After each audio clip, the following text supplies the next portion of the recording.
Hello students, good morning, good afternoon and good evening. कैसे हो आप सब? उम्मीद है बहुत ही अच्छे होंगे।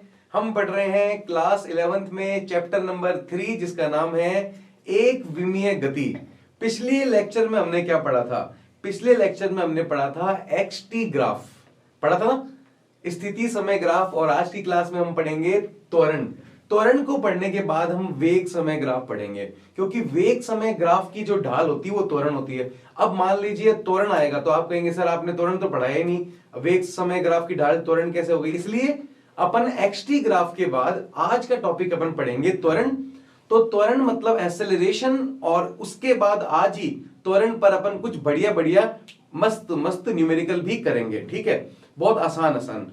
तो त्वरण का जो टॉपिक है वो बहुत ही आसान है, और आज की क्लास आप लेंगे बिल्कुल फोकस से तो आपको एक्सेलरेशन त्वरण में कोई भी दिक्कत नहीं आएगी, ये मेरी गारंटी है। ठीक है, तो उससे पहले स्टार्ट करते हैं कि हमने पिछली क्लास में एक्सटी ग्राफ पढ़ा था और आपको एक क्वेश्चन होमवर्क के लिए दिया था।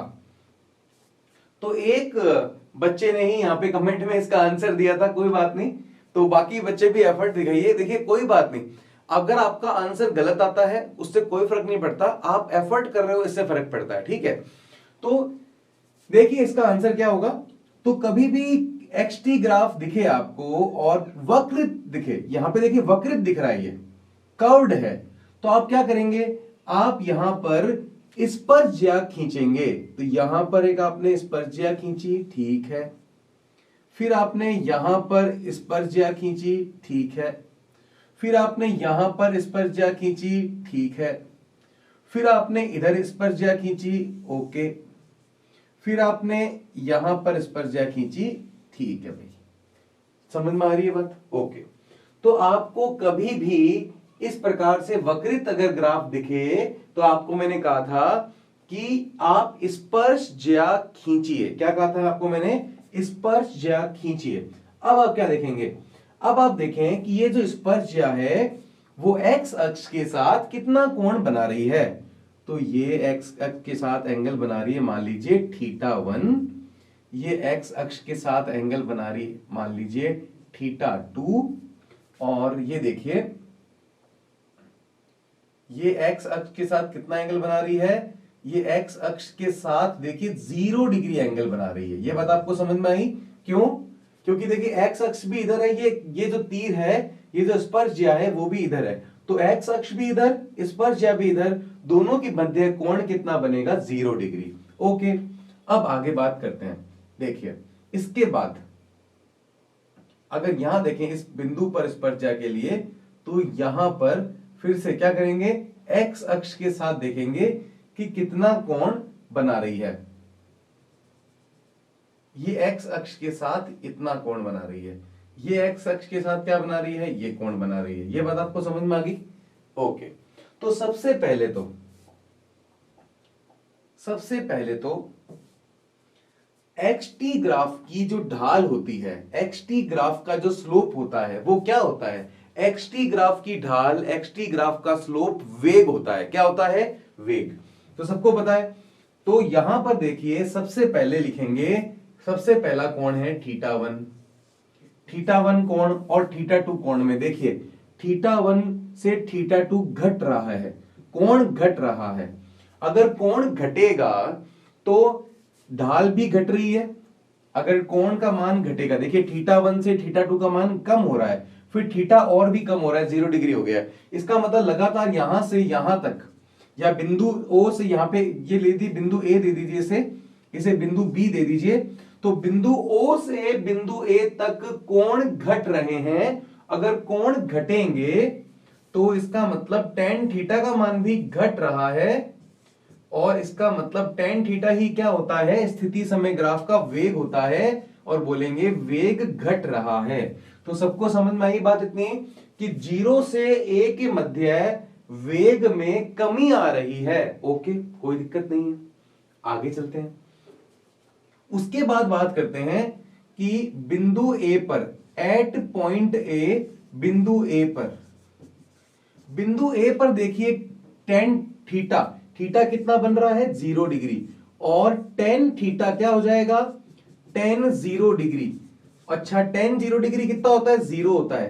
तो बिंदु ए पर वेग हो जाएगा 0। तो सबसे पहले बोलेंगे वेग का मान घट रहा है, फिर बिंदु ए पर आकर वेग हो गया हमारा 0 हो गया, 0 हो गया है। और उसके बाद क्या हो रहा है? उसके बाद देखिए ये जो कोण है ये नीचे की ओर बन रहा है, मतलब माइनस थीटा। देखिए अगर कोण ऐसे बनता है, ऐसे, तो उसको बोलते हैं धनात्मक कोण। अगर कोण इस प्रकार से बनता है तो उसको बोलेंगे ऋणात्मक कोण, नेगेटिव एंगल। तो कोण अगर नेगेटिव है, एंगल अगर नेगेटिव है, तो tan थीटा का मान भी नेगेटिव होगा। समझिए बात को। ये जो एंगल है वो θ3 है, ठीक है भाई। कितना एंगल है? θ3। अब ये θ3 नीचे की ओर जा रहा है, देखिए एरो नीचे की ओर है, तो ये जो एंगल है वो नेगेटिव एंगल -θ3 कहलाएगा। सबको समझ में आई? ये एंगल पॉजिटिव थे, ये देखिए ऊपर की ओर बन रहे हैं, θ1 θ2, ये धनात्मक कोण है। अब आपको मैंने बता रखा है कि ढाल क्या होती है? tan थीटा, तो tan -θ3। अगर tan के अंदर थीटा आता है, वो माइनस आता है, तो वो होता है -tan थीटा। इसका मतलब जो इस समय वेग होगा वो ऋणात्मक होगा। क्या होगा? ऋणात्मक वेग होगा। और नीचे देखिए एंगल हो गया θ4। अब आप देखिए जो θ4 है वो θ3 से थोड़ा सा ज्यादा है, तो ऋणात्मक वेग है लेकिन ज्यादा।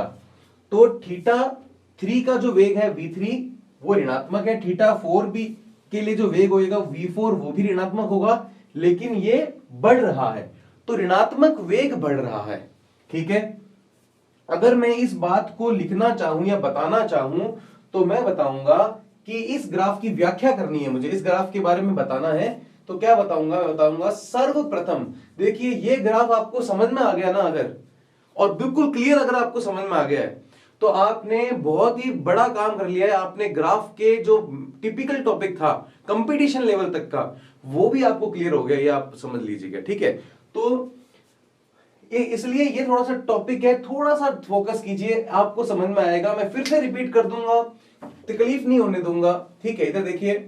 तो सबसे पहले बात लिखेंगे कि सर्वप्रथम कण के वेग में कमी आ रही है।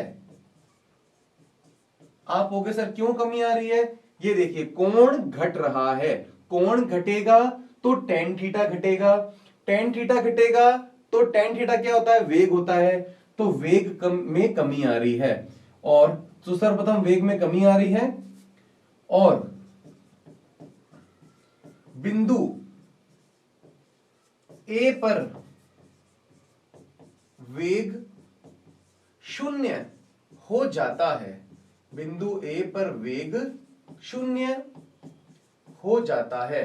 तो देखिए बिंदु ए पर आकर जो वेग है वो 0 हो जाता है। ये बात आपको क्लियर होगी? ओके। तो सबसे पहले कण के वेग में कमी आ रही है, बिंदु ए पर आकर वेग हमारा 0 हो जाता है। ओके, तो इतना आपको क्लियर हो गया होगा, आधा पार्ट। अब आगे बात करते हैं। इसके बाद देखो एंगल नेगेटिव डायरेक्शन में बन रहा है, तो θ3 को बोलेंगे ऋणात्मक कोण। अगर कोण ऋणात्मक है तो उसके लिए tan थीटा भी ऋणात्मक होगा, और tan थीटा होता है ढाल और tan थीटा होता है वेग, तो वेग भी ऋणात्मक होगा। तो यहां पर जो वेग है इसके लिए जो वेग होगा वो होगा v3, और v3 वेग ऋणात्मक है। तो लिखेंगे इसके बिंदु ए के पश्चात वेग ऋणात्मक हो जाता है। तो और ऋणात्मक वेग में क्या हो रहा है? लगातार देखिए कोण अब θ3 से ज्यादा है ना, θ4 θ3 से ज्यादा है, तो θ4 ज्यादा तो tan थीटा भी ज्यादा और वेग भी ज्यादा। तो उसके बाद लिखेंगे बिंदु ए के पश्चात ऋणात्मक वेग में वृद्धि होती है। ठीक है, तो यहां पे लिखेंगे इसके बाद, यहां लिख देता हूं मैं, बिंदु ए के पश्चात ऋणात्मक वेग में वृद्धि होती है। तो ये वाला ग्राफ उम्मीद करता हूं आपको समझ में आ गया होगा कि 0 से a तक कोण घट रहे हैं, वेग घट रहा है, a से b तक वेग ऋणात्मक हो गया है क्योंकि एंगल नेगेटिव है, और ऋणात्मक वेग बढ़ रहा है। ऋणात्मक वेग कैसे बढ़ता है? जैसे -5, अब -7, -9, तो ऋणात्मक वेग माइनस का है लेकिन वैल्यू बढ़ रही है उसकी, तो ऐसे ऋणात्मक वेग बढ़ता है। आ गया सबको समझ में? ओके भाई। तो इसके बाद आज का जो टॉपिक है, फ्रेश टॉपिक है, ताजा ताजा गरम गरम टॉपिक है, वो है त्वरण, एक्सेलरेशन। तो त्वरण आता है, जब भी एक्सेलरेशन आता है तब आप ध्यान रखना, या तो किसी कण का या वस्तु का वेग बढ़ रहा हो या किसी वस्तु का वेग घट रहा हो। इसका मतलब त्वरण तभी आएगा जब वस्तु का वेग बदलेगा, वेग परिवर्तित होगा, तभी त्वरण आएगा। तो यहां पर एक बहुत इंपॉर्टेंट बात है कि त्वरण का कंसेप्ट ही तब आएगा जब वस्तु के वेग में क्या होगा? जब वस्तु के वेग में परिवर्तन होगा। अगर वस्तु का वेग बदल नहीं रहा है, वो ही रह रहा है, जैसे मान लीजिए वस्तु का वेग अभी 2 मीटर पर सेकंड है, 1 सेकंड के बाद भी 2 मीटर पर सेकंड, फिर 2 मीटर पर सेकंड, फिर 2 मीटर पर सेकंड, क्या वेग बदल रहा है? नहीं बदल रहा है। तो अगर वेग नहीं बदलेगा तो त्वरण नहीं आएगा, तो त्वरण 0 होगा। अगर वेग बढ़ेगा, कोई चीज अगर बढ़ती है तब भी परिवर्तन होता है, घटती है तो भी परिवर्तन होता है। तो यदि किसी वस्तु का वेग में वृद्धि होती है या कमी होती है तो ही वस्तु के अंदर त्वरण उत्पन्न होता है। सबको समझ में आ गया त्वरण क्या होता है? तो त्वरण कब आएगा? जब किसी वस्तु के वेग में वृद्धि होगी, ज्यादा हो रहा है, तब त्वरण आएगा, और वो त्वरण धनात्मक त्वरण कहलाएगा। जब किसी वस्तु के वेग में कमी होगी, कम होता जाएगा, तब भी त्वरण आएगा, और तब वस्तु का त्वरण ऋणात्मक त्वरण कहलाएगा। ठीक है, तो त्वरण को परिभाषित करते हैं विद एग्जांपल। यहां पर देखिए, तो यहां पर मैं एक कार देख रहा हूं, ठीक है। मान लीजिए कार इस समय t बराबर t1 समय पर, इस समय पर u वेग से गतिमान है, और इसका जो वेग है वो है 20 मीटर पर सेकंड। इस कार का वेग है 20 मीटर पर सेकंड, ठीक है। कौन से बिंदु पर? ये ए बिंदु की बात चल रही है, ठीक है। अब कार अपना, जो कार के अंदर ड्राइवर है, वो एक्सेलरेटर पर पैर लगाकर और स्पीड कार की बढ़ा देता है। अब कार की स्पीड अगर बढ़ेगी तो मान लीजिए ये, एक मिनट रुकिए फिर से 1 मिनट। अब देखिए कार की स्पीड अगर बढ़ेगी तो कार जाएगी ऐसे, ये देखिए ये कार की स्पीड इसकी बढ़ी, तो कार की स्पीड यहां इस बिंदु पर बढ़कर कितनी हो गई है? इस बिंदु पर कार की स्पीड होगी, 1 मिनट,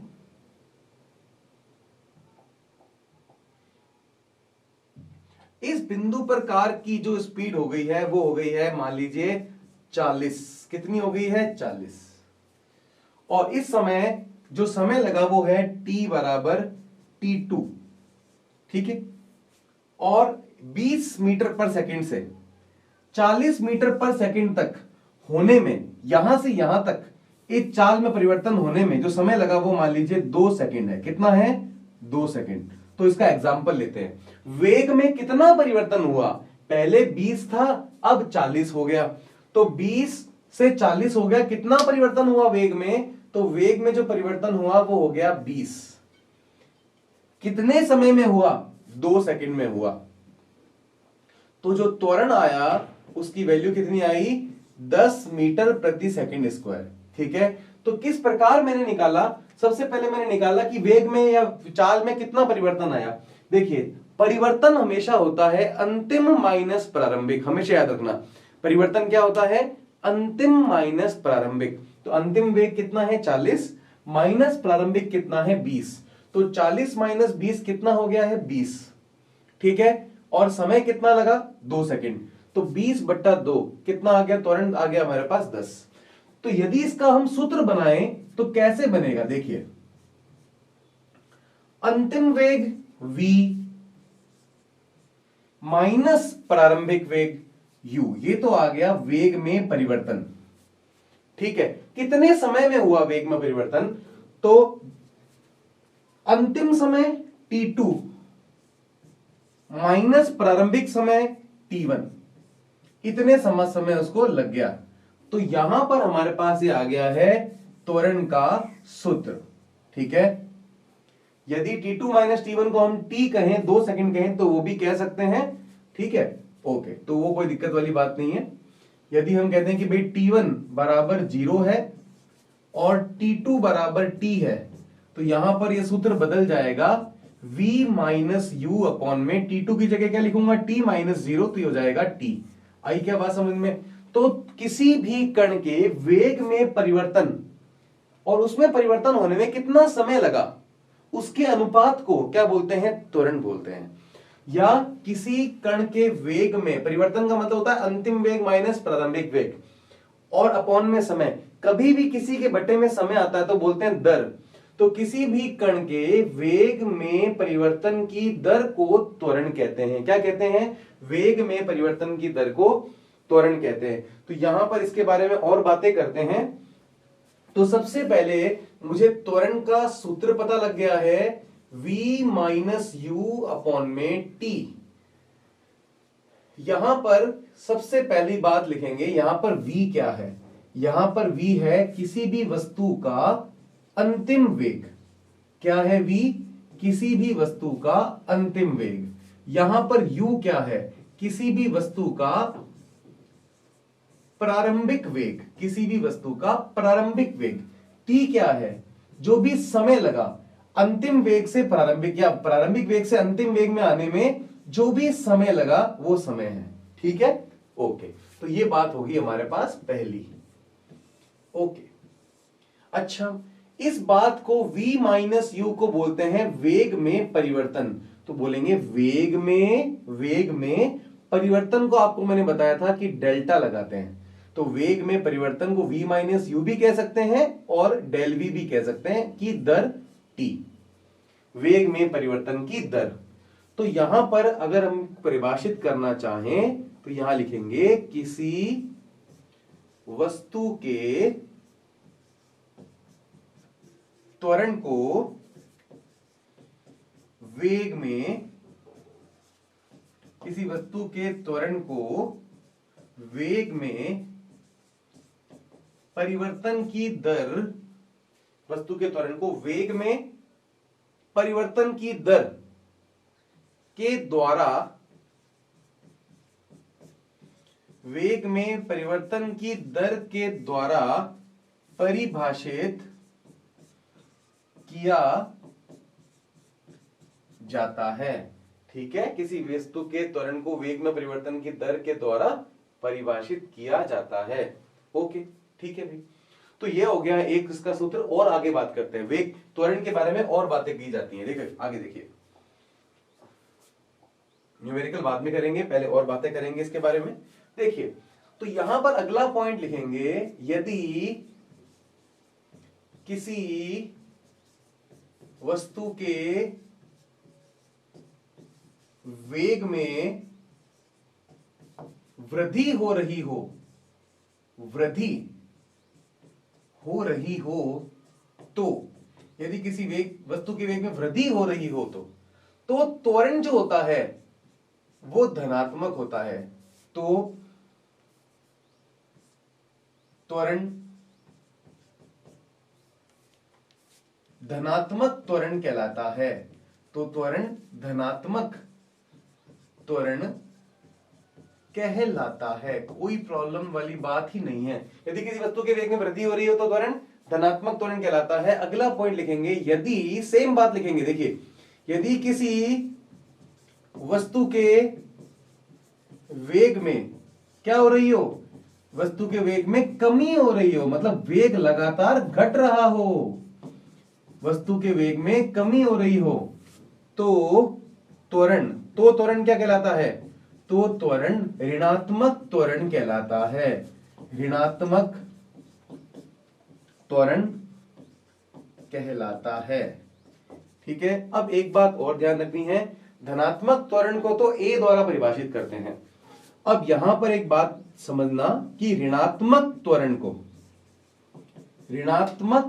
को मंदन, मंदन, मंदन का मतलब होता है रिटार्डेशन। मंदन, मदन नहीं, मदन के ऊपर बिंदी लगानी है, ठीक है। मंदन इंग्लिश में बोलते हैं रिटार्डेशन।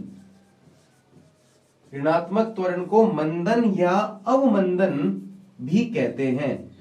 मंदन या अवमंदन भी कहते हैं। देखिए, कभी भी मंदन को अपन आर से या अवमंदन को आर से लिखते हैं, प्रदर्शित करते हैं, और ये किसके बराबर होता है? ऋणात्मक त्वरण के बराबर होता है। तो मंदन किसके बराबर होता है? ऋणात्मक त्वरण के। तो ये सारी बातें आपको समझ में आ रही है ना? ओके जी, ओके, आगे चलते हैं। ठीक है, तो ये हो गया। अब बात करते हैं हम त्वरण के एसआई सूत्र के बारे में, एसआई मात्रक के बारे में। तो त्वरण का जो एसआई मात्रक होता है वो क्या होता है? देखिए, त्वरण का एसआई मात्रक। तो त्वरण क्या होता है पहले बताइए? वेग में परिवर्तन की दर होता है। ओके, अब वेग का एसआई मात्रक क्या होता है? अच्छा देखिए, मान लीजिए कण का, अच्छा जो अंतिम वेग है वो 40 मीटर पर सेकेंड है और प्रारंभिक वेग है वो 20 मीटर पर सेकेंड है। 40 में से 20 माइनस किया, कितना आया? 20 आया। इसका मतलब जो परिवर्तन होता है वेग में परिवर्तन, उसका मात्रक भी मीटर पर सेकेंड होता है।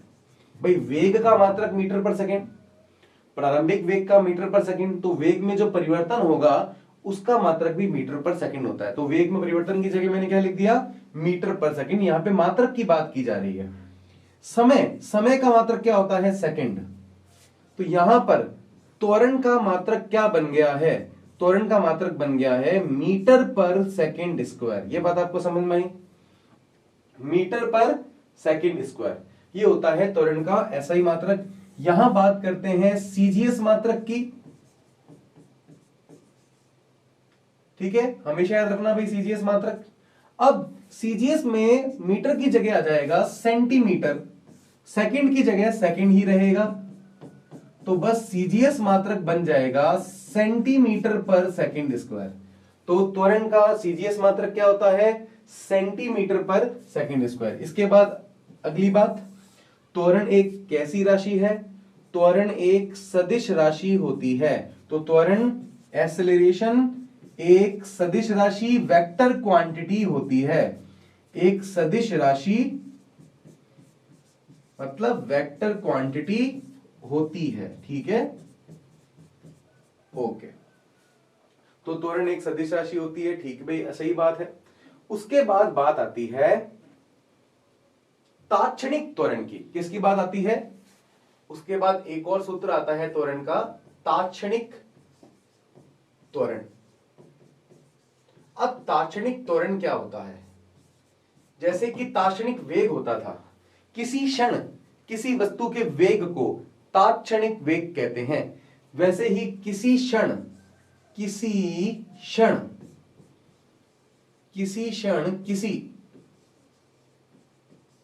वस्तु के, किसी क्षण किसी वस्तु के त्वरण को, किसी क्षण किसी वस्तु के त्वरण को ताक्षणिक त्वरण कहते हैं। ठीक है, किसी क्षण किसी वस्तु के त्वरण को ताक्षणिक त्वरण कहते हैं। अब ताक्षणिक त्वरण जब भी होता है, जब भी आता है, तब हम यहां पर अवकल रूप में सूत्रों को लिखते हैं। देखिए, ताक्षणिक वेग क्या होता था? v बराबर dx अपॉन dt। ठीक है, तो ताक्षणिक त्वरण क्या होगा? देखिए, ताक्षणिक त्वरण होगा, देखिए ध्यान से देखिए, वेग में अल्प परिवर्तन, अल्प परिवर्तन होता है d। देखिए, वेग में अल्प परिवर्तन की दर होती है ताक्षणिक त्वरण। समझ में आ गया सबको? फिर से बोलेंगे, वेग में अल्प परिवर्तन, फिर से, वेग में अल्प परिवर्तन की दर को ताक्षणिक त्वरण कहते हैं। ठीक, सबको समझ में आया भी सूत्र? ओके। अब आपको पता है ताक्षणिक वेग क्या होता है? विस्थापन में अल्प परिवर्तन की दर को ताक्षणिक वेग कहते हैं। अभी एक दो लेक्चर पहले ये बात पढ़ी है हमने। ओके, वैल्यू पुट कर देते हैं। अब यहां पर d बट्टा dt तो पढ़ा ही है, और v की जगह मैं क्या लिख सकता हूं, dx अपॉन में dt। तो v की जगह मैंने लिख दिया dx अपॉन में dt। ये देखिए v की जगह लिख दिया dx अपॉन में dt। अब x का, अब आपको पता है कि d बाई dt होता है अवकलन, पता है ना, x का t के सापेक्ष अवकलन बता रखा है अवकलन में। अब x का t के सापेक्ष अवकलन हो रहा है, और उसके बाद जो आंसर आएगा उसका फिर से हमें t के सापेक्ष अवकलन करना है। तो x का कितनी बार t के सापेक्ष अवकलन करना है, 2 बार। फिर से देखिए dv बाई dt, v की जगह वैल्यू पुट करी dx बाई dt। यहां पर देखिए x का 2 बार अवकलन हो रहा है t के सापेक्ष। अगर 2 बार अवकलन होता है किसी भी राशि का तो उसको बोलते हैं द्वि अवकलन, डबल डिफरेंशिएशन। क्या बोलते हैं, द्वि अवकलन। ये बोलते हैं द्वि अवकलन, इंग्लिश में बोलते हैं डबल डिफरेंशिएशन।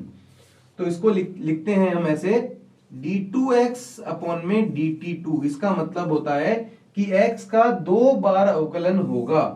तो त्वरण का ये भी सूत्र है, ये भी सूत्र है, आपको दोनों याद रखने हैं। तो ताक्षणिक त्वरण सबको समझ में आया, ठीक है, ओके। तो ये तो होगी हमारी सारी त्वरण के बारे में बात। अब त्वरण के ग्राफ के बारे में बात करेंगे हम अगले लेक्चर में। अभी बात करेंगे कुछ इस पर न्यूमेरिकल की, ठीक है, ओके। अब बात करनी है हमें, देखिए त्वरण आ गया, गति की समीकरणें भी हमें सिद्ध करनी है ना।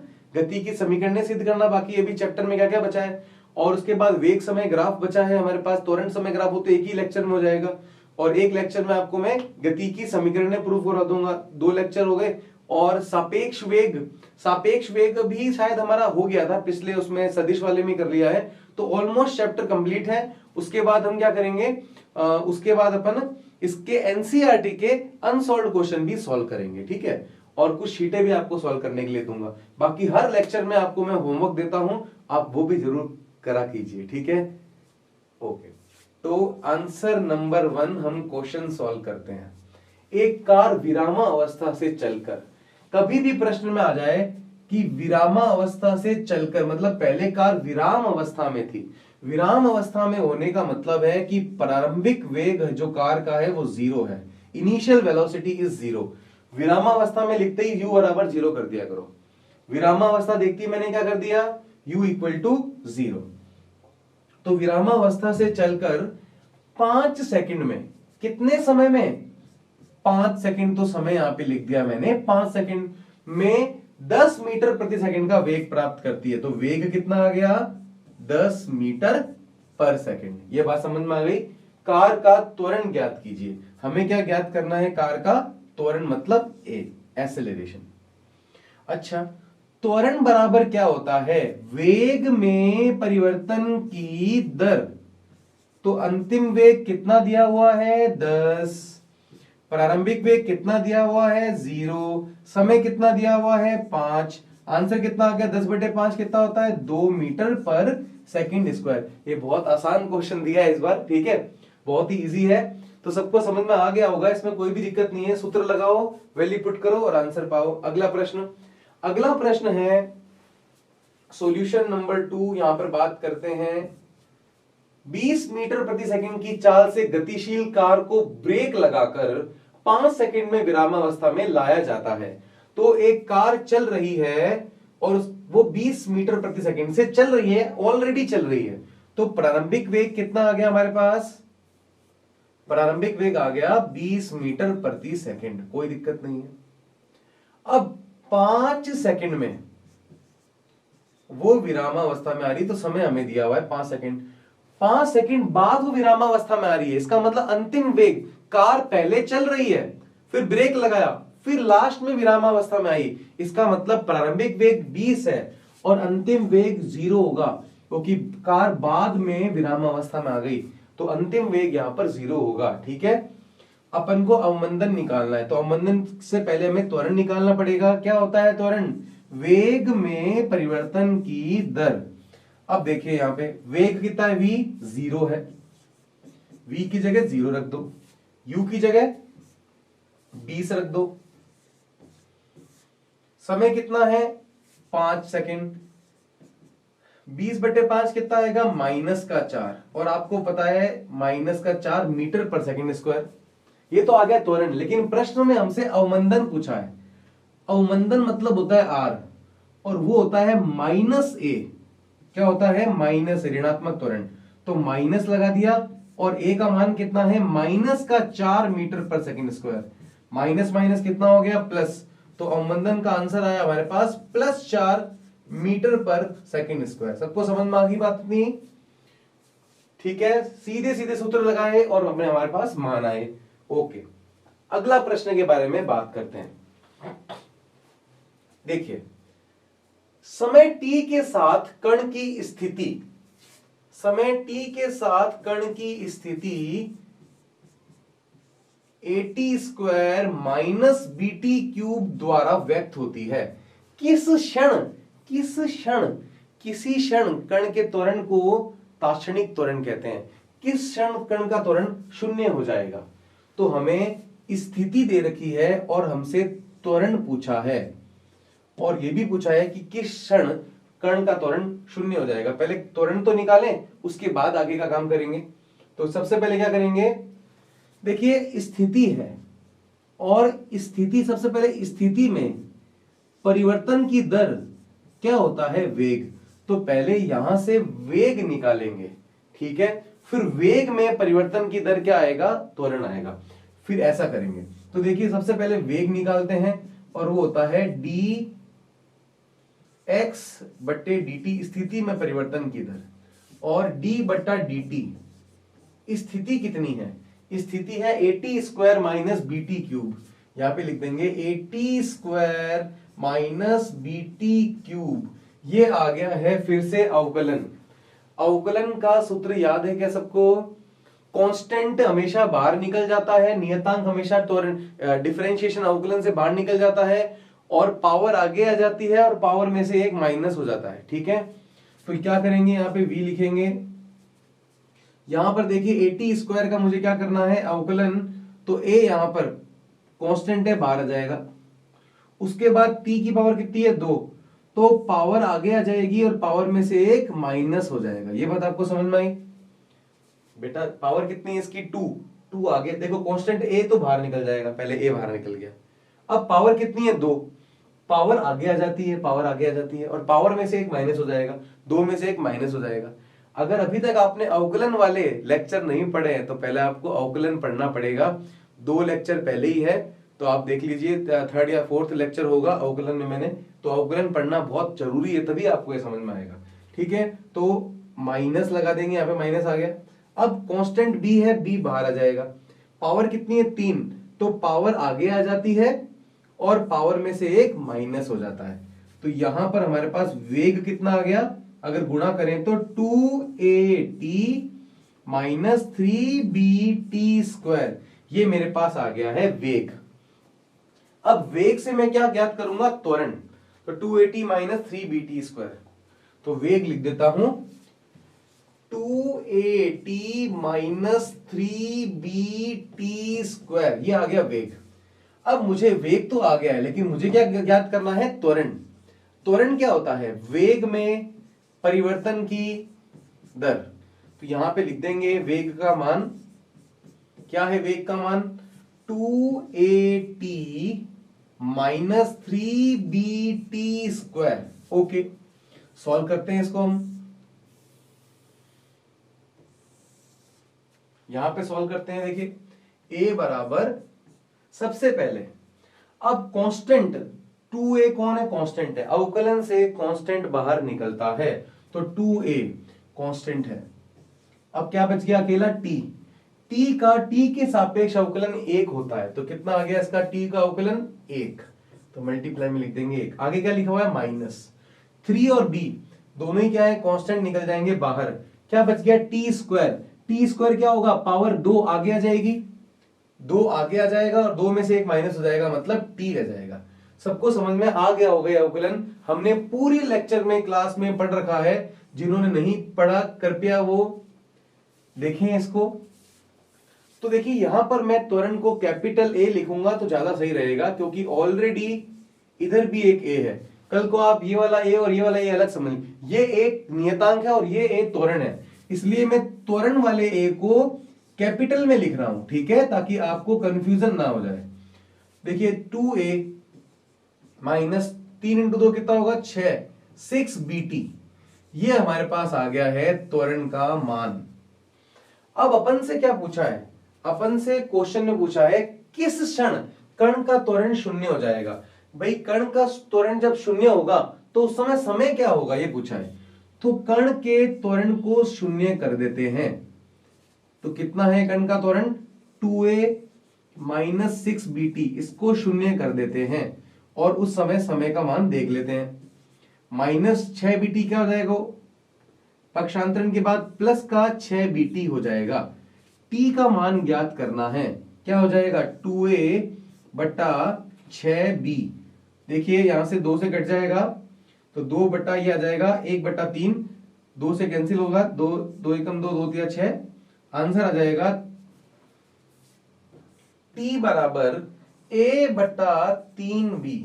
ये हमारे पास समय का मान आ जाएगा, क्योंकि क्वेश्चन ने पूछा था किस समय त्वरण शून्य होगा, तो त्वरण का जो भी मान है वो शून्य कर दो, उस समय आप समय निकाल लो, तो वो इस समय पर त्वरण का मान शून्य आ रहा है। ये बात आपको समझ में आ गई, ओके। इसके बाद देखिए एक और प्रश्न है, यदि कण का विस्थापन 2t² plus t plus 5 metre है, यहां पे लिखते हैं सॉल्यूशन, और कण का विस्थापन कितना है 2t² plus t plus 5 metre है, तो कण का त्वरण आपको ज्ञात करना है। तो फिर से विस्थापन से क्या निकालेंगे, वेग। वेग बराबर क्या होता है, विस्थापन में परिवर्तन की दर। सीधे सीधे इसका अवकलन कर दो, 2 कांस्टेंट है बाहर आ जाएगा, पावर आगे आ जाएगी और पावर में से एक माइनस हो जाएगा। t का अवकलन कितना होता है 1 होता है, और अकेले कांस्टेंट का अवकलन, अकेला नियतांक आता है तो उसका अवकलन 0 होता है, 0 होता है। ये बात आपको समझ में आई, ओके। तो ये हो जाएगा 2 इंटू 2 4t प्लस 1। अब वेग आ गया है, अब वेग के बाद क्या निकालूंगा मैं, त्वरण। त्वरण बराबर क्या होता है, वेग में परिवर्तन की दर। अब वेग का मान बताइए क्या है, 4t प्लस 1। अब देख लीजिए सीधे, 4 क्या है कांस्टेंट, बाहर आ जाएगा। t के सापेक्ष अवकलन 1 होता है और 1 का अवकलन हो जाएगा 0, तो a बराबर आ जाएगा आपके पास 4, ठीक है, यूनिट आ जाएगी मीटर पर सेकंड स्क्वायर। तो जो त्वरण का मान होगा वो 4 मीटर पर सेकंड स्क्वायर होगा। तो t बराबर 5 सेकंड पर भी 4 मीटर ही रहेगा, क्योंकि ये नियतांक कांस्टेंट है, ठीक है। तो t बराबर 5 सेकंड पर कितना होगा त्वरण, 4 मीटर प्रति सेकंड स्क्वायर ही होगा, क्योंकि त्वरण के सूत्र में कहीं भी समय नहीं है, केवल 4 आ रहा है। तो हर सेकंड पे 5 सेकंड पर पूछते तो भी 4 आ रहा है, यहां पे 6 सेकंड लिखते तो भी अपना 4 आता, कितना भी समय दे दें यहां पर 4 ही आएगा। समझ में आ गई सबको बात, ओके। इसके बाद ये प्रश्न आपको स्वयं करना है घर से, ठीक है, जरूर करके देना, और कमेंट में इसका सॉल्यूशन भी आप लिखना, ठीक है, तभी मुझे पता लगेगा कि आपको समझ में आ रहा है।